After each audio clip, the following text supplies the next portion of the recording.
The city of Dubai is this it's almost like a real-world version of Rapture, a place where literally nothing should exist. And these men with just the power and the means came in and said, I want to build anything that my imagination can come up with.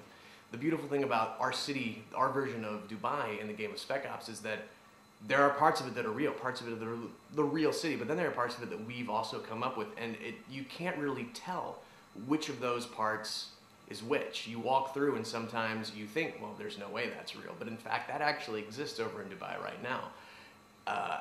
As this kind of living, breathing, but also dying city in Spec Ops, because it's been reclaimed by the desert, the group of Walker and his squad, Adams and Lugo, are moving through this city that's speaking to the past of what it was, but also to the juxtaposition of what is all of this luxury and overindulgence that has now become completely useless to the inhabitants of the city now that it's cut off from the rest of the world. What's happened in Spec Ops at the beginning of the game is that the city of Dubai has come under a stream of continuous monstrous sandstorms, much like the Dirty 30s in the United States, when the middle of America was just constantly ravaged for a decade by sandstorms that destroyed the landscape.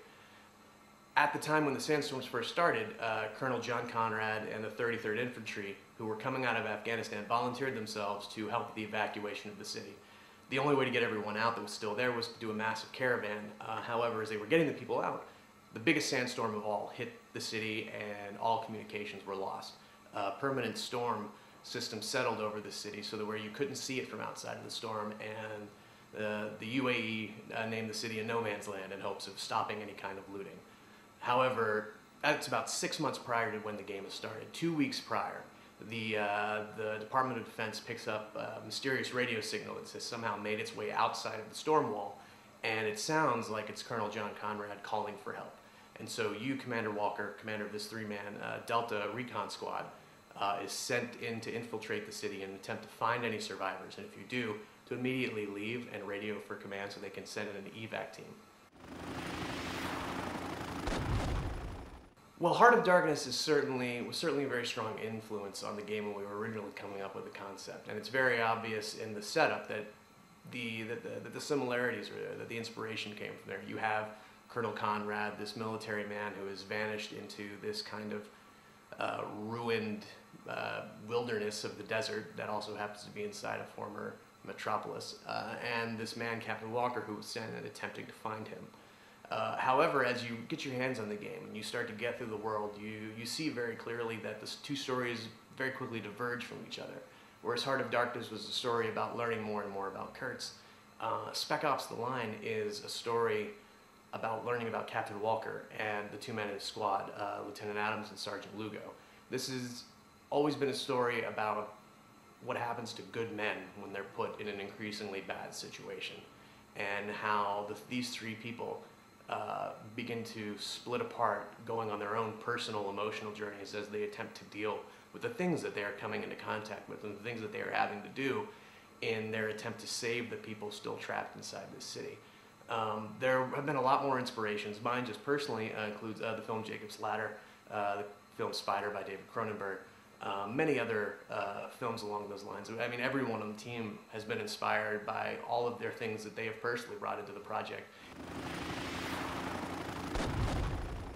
These moral decisions, they grow organically out of the moment, out of the narrative situation that the player finds himself in. If anything, it's more like a moral tableau. You have something that sometimes is playing out before you, and you're able to study it for a bit, maybe think, well, these are the different choices that I have, because we're not going to tell you all the time what the choices are that you have. And also maybe think, well, what are the consequences going to be?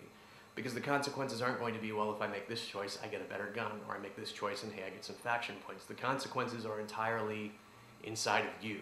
Some of them will branch into the game, some of them will just branch inside the situation itself, but mainly, we wanted you to have to see the consequences of your action within the world and simply have to live with it, much like the choices that you make in your day-to-day life.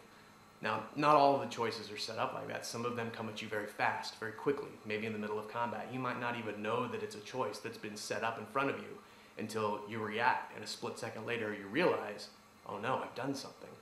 But the choice is already over. You've already made that action, and now you have to move on, and you have to live with it, just like the characters in the game would have to, and just like you would have to in real life.